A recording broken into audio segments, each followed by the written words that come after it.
एक गांव के पास घना और डरावना जंगल था। गांव वाले रात को कभी वहां नहीं जाते थे। सब कहते थे कि इस जंगल में कोई चीज बसी हुई है।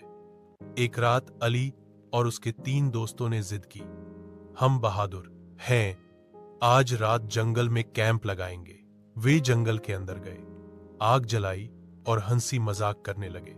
लेकिन आधी रात के करीब अचानक ठंडी हवा चली और आग बुझ गई। अंधेरा इतना गहरा था कि हाथ को हाथ सूझ न रहा था। अचानक एक दोस्त ने सरगोशी की, क्या तुमने वह आवाज सुनी, जैसे कोई हमारे करीब कुछ कह रहा है? सब खामोश हो गए। फिर पेड़ों के बीच से धीमी धीमी फुसफुसाहटें सुनाई देने लगी।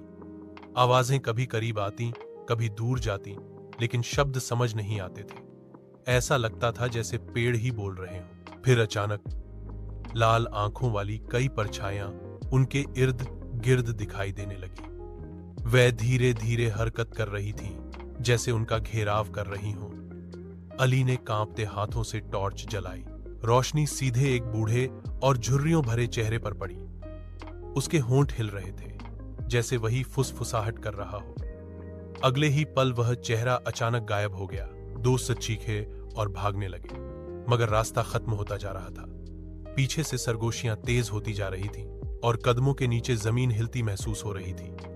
ऐसा लग रहा था जैसे पूरा जंगल उनका पीछा कर रहा हो। आखिरकार वे मुश्किल से जंगल से बाहर निकल आए, लेकिन जैसे ही उन्होंने अपनी कमीजों को देखा, उन पर मिट्टी नहीं बल्कि खून जैसे लाल हाथों के निशान थे।